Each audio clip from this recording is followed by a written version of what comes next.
ಯೇಸುವಿಗೆ ಸ್ತೋತ್ರ. ಇಂದು 7 ಜುಲೈ 2026. ಎಲ್ಲರಿಗೂ ಶುಭೋದಯ. ಈ ದಿನದ ಧ್ಯಾನ ಭಾಗ ಇಬ್ರಿಯರಿಗೆ ಬರೆದ ಪತ್ರಿಕೆ 5ನೇ ಅಧ್ಯಾಯ 11-12 ವಾಕ್ಯ. ಈ ವಿಷಯದಲ್ಲಿ ನಾವು ಹೇಳಬೇಕಾದ ಮಾತು ಬಹಳ ಉಂಟು, ಆದರೆ ನಿಮ್ಮ ಕಿವಿಗಳು ಮಂದವಾದದರಿಂದ ಅದನ್ನು ವಿವರಿಸುವುದು ಕಷ್ಟವಾಗಿದೆ. ಕಾಲವನ್ನು ನೋಡಿದರೆ ನೀವು ಇಷ್ಟರೊಳಗೆ ಬೋಧಕರಾಗಬೇಕಾಗಿದ್ದರೂ ಒಬ್ಬನು ನಿಮಗೆ ದೈವೋಕ್ತಿಗಳ ಮೂಲ ಪಾಠಗಳನ್ನು ತಿರುಗಿ ಕಲಿಸಿಕೊಡಬೇಕಾಗಿದೆ. ನೀವು ಹಾಲು ಕುಡಿಯತಕ್ಕವರೇ ಹೊರತು ಗಟ್ಟಿಯಾದ ಆಹಾರವನ್ನು ತಿನ್ನತಕ್ಕವರಲ್ಲ. ಯೇಸು ಶಿಲುಬೆಯ ಮರಣವನ್ನು ಹೊಂದುವಷ್ಟು ವಿಧೇಯನಾಗಿ ಮೆಲ್ಕಿಜೆದೇಕನ ತರಹದ ಮಹಾಯಾಜಕನೆನಿಸಿಕೊಂಡನು. ಮೆಲ್ಕಿಜೆದೇಕನ ಕುರಿತಾಗಿ ಇದೇ ಇಬ್ರಿಯ ಗ್ರಂಥಕರ್ತುವಿನ ಮೂಲಕ ದೇವರಾತ್ಮನು ಬರೆಸಿರುವಂಥದ್ದು. ಅವನಿಗೆ ತಂದೆಯೂ ತಾಯಿಯೂ ವಂಶಾವಳಿಯೂ ಇಲ್ಲ, ಜನ್ಮದ ಆರಂಭವೂ ಆಯುಷ್ಯದ ಅಂತ್ಯವೂ ಇಲ್ಲ. ಅವನು ದೇವರ ಮಗನಿಗೆ ಸಮಾನ ಮಾಡಲ್ಪಟ್ಟಿದ್ದಾನೆ. ಇಬ್ರಿಯ 7 ಅದರ 3ನೇ ವಾಕ್ಯ. ಯಹೂದ್ಯರು ಅಬ್ರಹಾಮನನ್ನು ನಮ್ಮ ಮೂಲ ಪುರುಷನು ಎಂದು ಅಹಂ ಪಡುವವರಾಗಿದ್ದರು ಅಥವಾ ಗರ್ವ ಪಡುವವರಾಗಿದ್ದರು.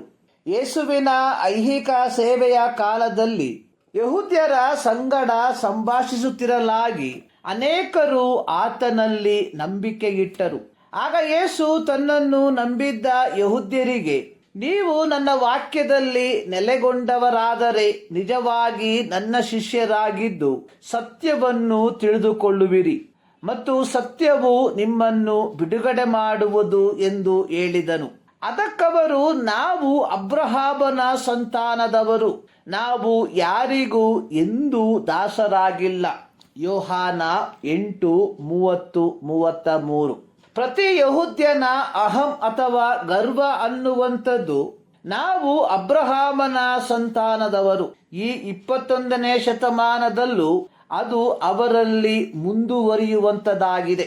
ಈ ಅಬ್ರಹಾಮನು ತನ್ನ ಸಹೋದರನಾದ ಲೋಟನನ್ನು, ಅವನು ವಾಸಿಸುತ್ತಿದ್ದ ಸೊದೋಮ್ ಗೊಮೋರದ ನಿವಾಸಿಗಳನ್ನು, ಅವರ ಎಲ್ಲ ಸಂಪತ್ತುಗಳನ್ನು, ಶಿನಾರಿನ ಅರಸನು, ಎಲ್ಲಾಸಾರಿನ ಅರಸನು, ಏಲಾಮಿನ ಅರಸನು ಮತ್ತು ಗೋಯಿಮದ ಅರಸನು ಒಟ್ಟಾಗಿ ಬಂದು ಸೂರೆ ಮಾಡಿಕೊಂಡು ಹೋಗುತ್ತಿರುವುದನ್ನು ಕೇಳಿಸಿಕೊಂಡಾಗ ತನ್ನ ಮನೆಯಲ್ಲಿ ಹುಟ್ಟಿ ಶಿಕ್ಷಿತರಾಗಿದ್ದ 318 ಮಂದಿ ಆಳುಗಳನ್ನು ಆರಿಸಿಕೊಂಡು ಆ ಅರಸರಿಗೆ ವಿರೋಧವಾಗಿ ಯುದ್ಧ ಮಾಡಿ ಅವರು ಸೂರೆ ಮಾಡಿದ ಎಲ್ಲ ಜನರನ್ನು, ಸಂಪತ್ತನ್ನು ಬಿಡಿಸಿಕೊಂಡು ಹಿಂತಿರುಗಿ ಬರುವಾಗ ಸಾಲೇಮಿನ ಅರಸನಾದ ಮೆಲ್ಕಿಜೆದೇಕನು ಅಬ್ರಾಮನನ್ನು ಎದುರುಗೊಂಡು ಅವನಿಗೆ ರೊಟ್ಟಿಯನ್ನು ದ್ರಾಕ್ಷಾರಸವನ್ನು ಕೊಟ್ಟು ಪರಾತ್ಪರನಾದ ದೇವರ ಹೆಸರಿನಲ್ಲಿ ಆಶೀರ್ವದಿಸಿದನು.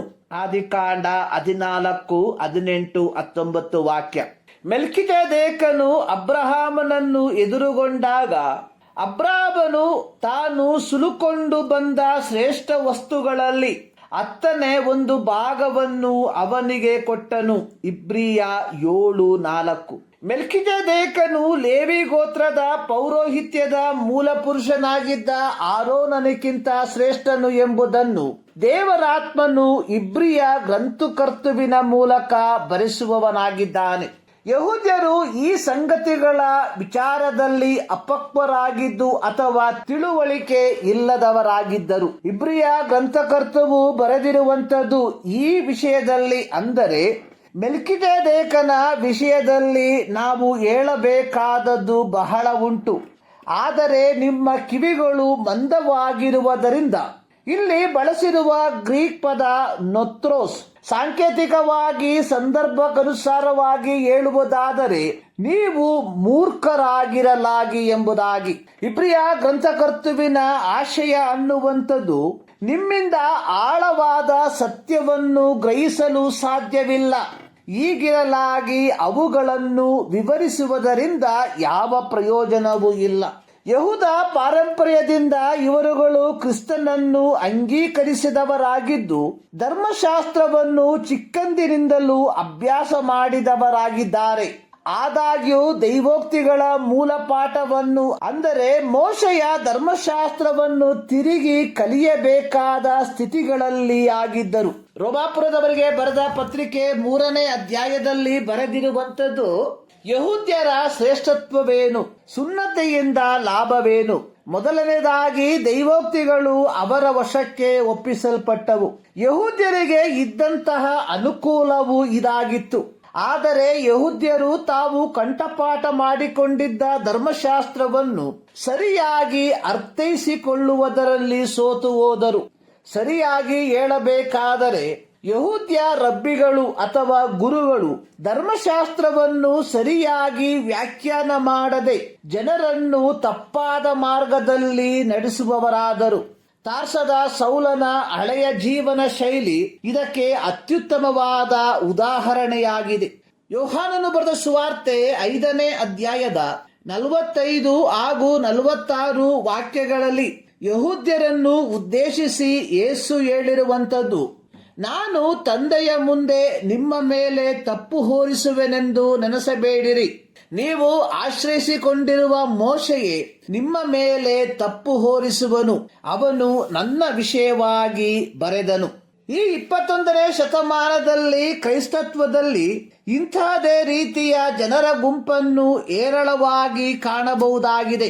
ಇಂಥವರು ಆಧ್ಯಾತ್ಮಿಕತೆಯ ಆಳವಾದ ಅರ್ಥಕ್ಕೆ ಗಮನ ಹರಿಸದೆ ತಾವು ತಿಳಿದದ್ದೇ ತಮ್ಮ ಸಭೆಯ ಬೋಧನೆಗೆ ಸರಿಯಾದದ್ದು ಎಂದು ಭಾವಿಸುವವರಾಗಿದ್ದಾರೆ. ಈ ಗುಂಪಿನವರು ವ್ಯಕ್ತಿ ಪೂಜೆಯಲ್ಲಿ ತೊಡಗಿಸಿಕೊಂಡವರಾಗಿರುತ್ತಾರೆ. ಪ್ರೀತಿಯ ದೇವಜನರೇ, ಸತ್ಯವೇದವು ನಮಗೆ ಕೊಡಲ್ಪಟ್ಟಿರಲಾಗಿ ನಾವು ಕೇವಲ ಸಂದರ್ಭಕ್ಕನುಸಾರವಾಗಿ ಸತ್ಯವೇದವನ್ನು ಓದುವವರಾಗದೆ ಅದರ ಆಧ್ಯಾತ್ಮಿಕತೆಯ ಆಳವನ್ನು ಗ್ರಹಿಸಿಕೊಳ್ಳುವಂತೆ ಅದನ್ನು ನಾವು ವೈಯಕ್ತಿಕವಾಗಿ ಕಲಿಯೋರಾಗಿರುವ. ಈ ಮುಂಜಾನೆಯಲ್ಲಿ ಸರ್ವಶಕ್ತನಾದ ದೇವರು ಈ ಅಧ್ಯಯನದ ಮೂಲಕ ನಿಮ್ಮನ್ನು ಆಶೀರ್ವದಿಸಲಿ.